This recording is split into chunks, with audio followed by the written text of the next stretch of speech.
Hello, I'm Steph from I Drive a Classic, and today we've picked up a right corker. We are out in a Thames E83w, but not just any E83w, we are out in a Utilicon. Now you may never have seen one of these before because of the Utilicon variant, there's less than 10 remaining, which means that it's rather a rare beast to be seeing. Well, unless you're a bit of a TV or film buff and you've watched Das Boot or the Ipcris Files, because this rather elderly lady has been in both of them in quite a starring role. Now this is quite an interesting vehicle, and with it being so rare, I thought we'd do a bit of a deep dive into the history, find out more about this particular example and the model variant overall. So let's kick off, we'll go for a walk round and I'll tell you a few interesting facts and figures. When this lovely Utilicon rolled off the production line in Dagenham in 1956, Ford probably never in a million years expected it to exist today, because it was simply a workhorse for the era. This Thames E83 would have been marketed not as the Utilicon, but as a Fordson. The Utilicon was simply an option for which it could be supplied in, and in fact the E83 was available in many forms, including chassis cowl, van, and in fact the idea was to give the commercial buyer a vehicle which could be used for absolutely anything, and they really were. They were used from everything from just your runaround vans through to ice cream vans and even kind of a fire pump fire engine situation. And in fact, it was so versatile, Ford marketed the Utilicon, the variant that we're testing here today, with the strapline from 4-seater saloon to van in 60 seconds. And if you're wondering if that's true or not, well, I'm going to show you that later on. It's perhaps worth noting at this point that the export or die ethos that we've discussed in other videos concerning cars made directly after the Second World War also applied to Ford's plant at Dagenham.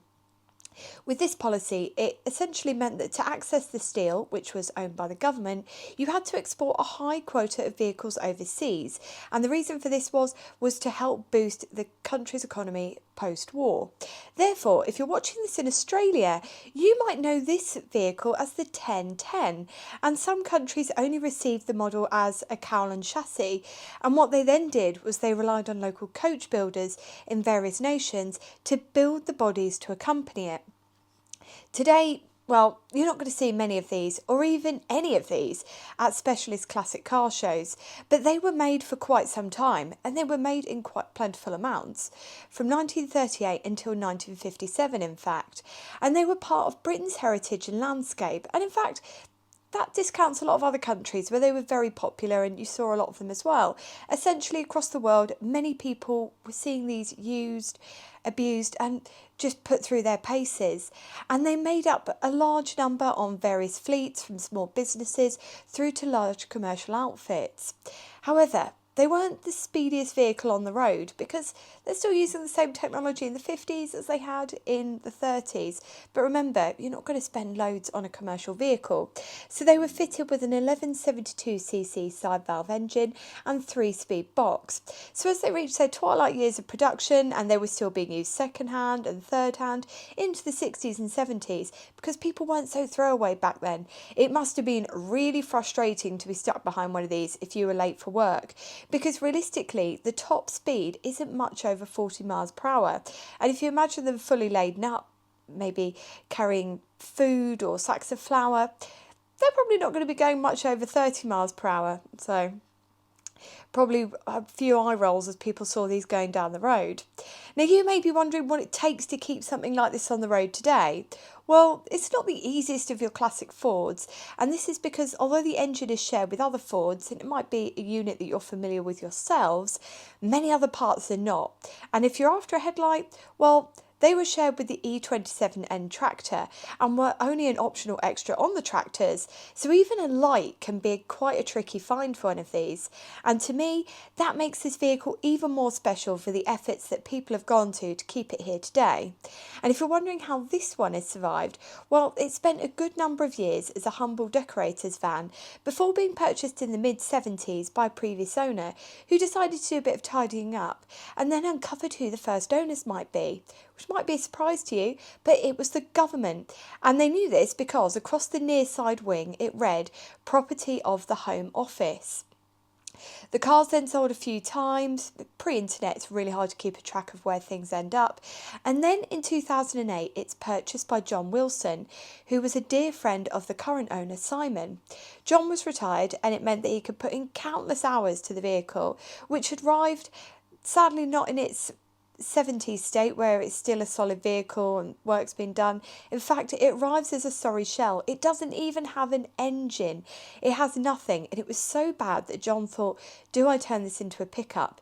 Before he realised the provenance of it and thought, no, actually, I'm going to do what I can to keep it as a Utilicon. And he gently transformed it into a usable van, which he then used until 2017, when sadly he passed away. Now today, Simon, who bought the van because he wanted to keep it within arm's reach, he still uses this all the time. I've got him on Facebook and I always see him out in it, and he sees it as a tribute to a very close friend who, in my opinion, would definitely be delighted to see the van not only used in that same way that he did, but also improved, because Simon has put in a lot of work into this van and continues to improve it and has replaced sections of the ash framing. But how usable is this van? Is it easy to drive? What is going on? Well, come on, let's find out. With this being a utility vehicle, I wasn't expecting a dash that was going to be overly festooned with different gauges and dials and gizmos. And coming inside, it's rather succinctly laid out. Now, the first thing that I'm going to point out to you is we were talking about that home office connection.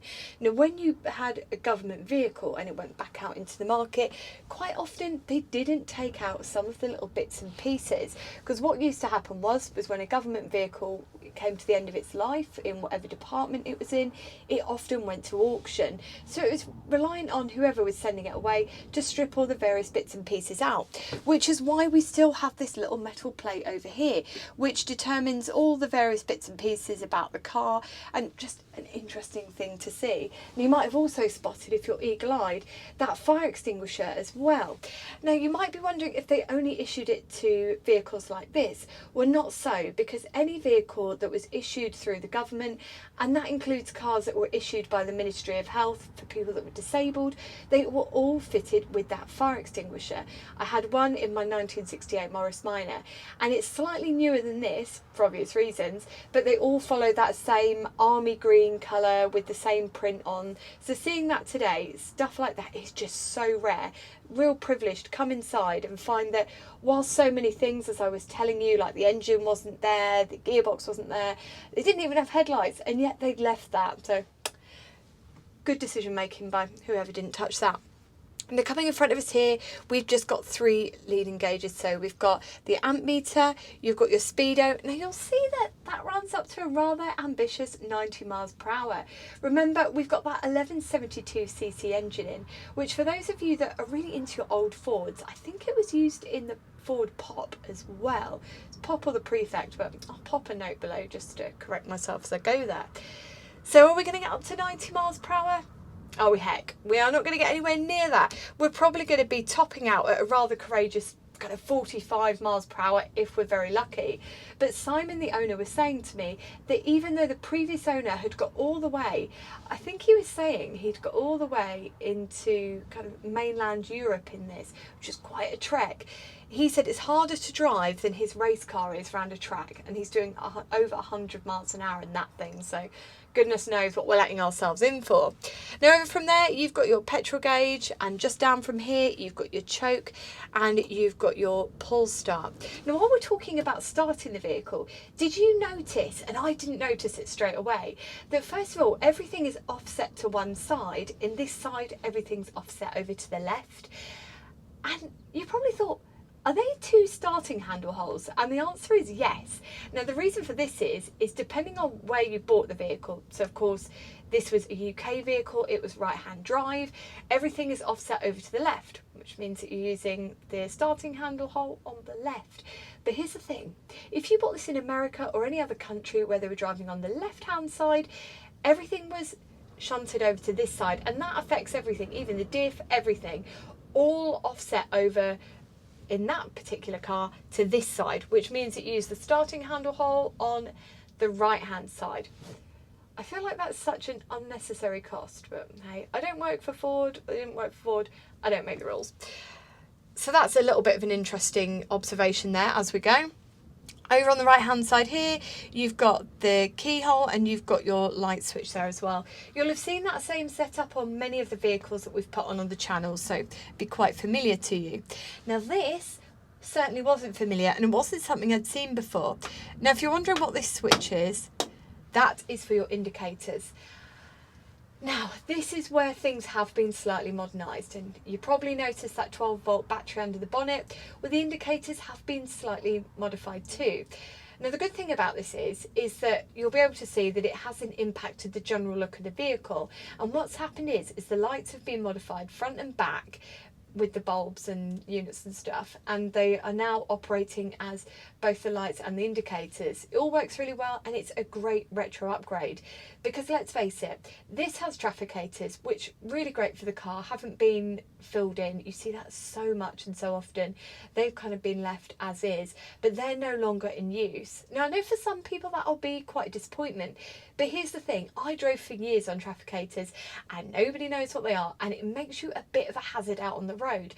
Now I'm a die-hard, let's keep it as original as possible, but I do think things like upgrading, you know, up to 12 volt, upgrading to flashing indicators, little tweaks like that just make the vehicle more usable and more safe in general traffic. So well done to Simon, because I know he's done a lot of various bits and pieces to make that happen.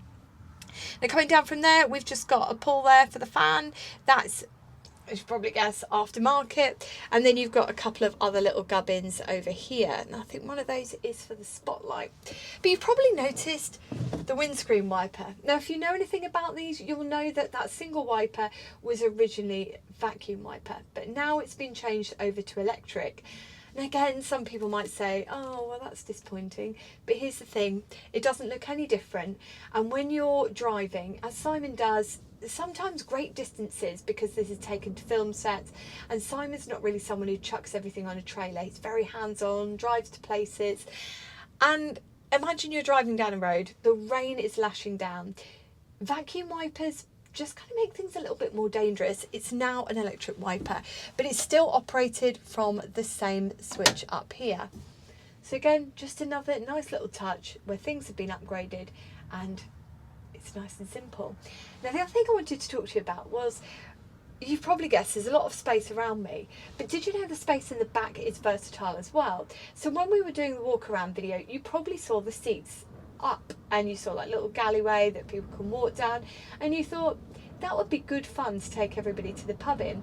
But here's the thing, because this was a home office vehicle, those seats fold down. They fold down flat into the floor, as you can see here. Now you might be thinking, oh, what a faff to put those seats up. But here is Simon showing us how to put these seats up, and we timed him, and it took him 31 seconds to take it from boards on the floor up to seats inside the cabin, which is probably really good going, because the thing is when this was new and it was out being used by the Home Office, the idea was it was taking men and servicemen out to the planes. And then if things happened that were maybe tragic and people ended up on stretchers or were injured, what happened was boards go down flat, you put the stretcher straight in and it fits in. You've got room for your nurses, your doctors, and all the equipment that you might need to have as well. Truly is a very versatile vehicle and ingeniously designed as well. But you're probably wondering what that 1172cc engine sounds like. Well, with some trepidation, I now start the vehicle and let you have a little listen. Okay, so tiny confession to make. All the cars that I have, the key turns to the right. So I got in, autopilot straight away, turned the key to the right and thought, that key's not turning. What am I doing wrong? Well, anyway, it turns out on this, the key turns to the left. Now to get this to start, we have to go into octopus mode. So we've got the key, we're going to turn that firmly to the left. We're going to pull the choke all the way out and hold it out, because she doesn't like to sit with her choke out, but many an older car don't, so completely as I would expect.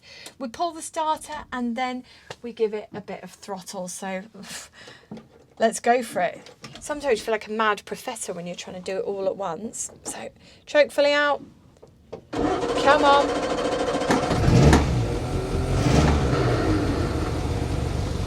And that is this lovely old girl fired up into life.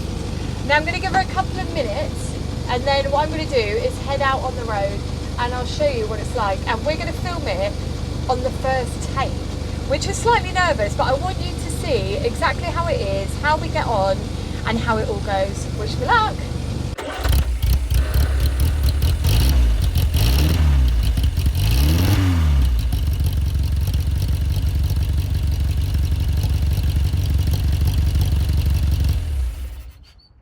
Right, come on, let's go. A little bit of choke.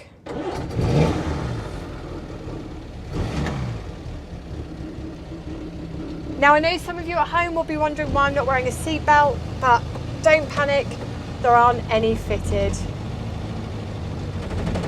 Oh, I have been warned there's a little bit of clutch judder, but we'll just roll with it. Cross your fingers, everyone, we're going to go for it. Oh. Now this has got quite a tall first gear, but it's a fully crashed box. So we need to take our time finding second gear, which we're into there. Now with the gearing ratio on this, we're probably not going to need to go back down into first until we come to a stationary point again and set off from standing again. So it's very similar to things like the Morris Minor that we've tested, where you don't really need that first gear once again. Now as we come down here, I'm going to try and find third, but again, just taking it slowly. Oh, I feel like a pro now. Simon said to me, he said, oh, you're going to find this quite hard. I tell you what does feel a little bit vague. Look at this steering. Oh my goodness. That's what's making me worried. Not that gear change. Oh my goodness. Okay, so coming down, whilst the steering is what I can only describe as a trifle vague, it's remarkably easy to navigate along the road, although it does feel almost boat-esque with those high sides and that Finland wind coming across and catching us. Now let's try these indicators. It's like one of the Sainsbury's lorries. Now we're going to try and come down a gear. There we go, we've only slightly caught it. But as we come round, that steering is much lighter than I was anticipating. So we'll try and find third gear again. And that's us up into third gear. Now this is only a 3-speed box, so we don't have any further gearing to go into. But as you can see, she cruises along relatively nicely. Now I've picked a very, very quiet road for today's test. So we're only going about 25 miles an hour at this point. But vehicles of this age lived in a world which is completely unrecognisable to the one we lived in today. If someone was out in something like this, delivering bread or doing just a bit of painting and decorating like the original owner was, you wouldn't need to be gallivanting down a road at a ferocious pace. Life was a lot slower back then than it perhaps is today. Now I'm going to give it a little bit of welly, try and get her up into 30. She is quite the old battle axe to keep in a straight line, I must say. But I'm not finding it as terrifying as I thought I might do. So the gear change is a lot easier, but if you are coming into something like this where it is a fully crashed box, remember to approach your gears in a slow, considered and calm way, and try and double declutch where you can. But as you can feel as we come down, I mean, the steering is just something else. I will try and show you because there's nobody behind me, and this rear view mirror is excellent. It catches both of those back windows nice and easily. Got rod brakes on this, and it actually brakes a lot sharper than you might expect it to, because I think was that standard that we took out. I'm sure that was on rod brakes as well. But Simon, the chap that owns this, is a masterclass mechanic. He's fantastic at what he does.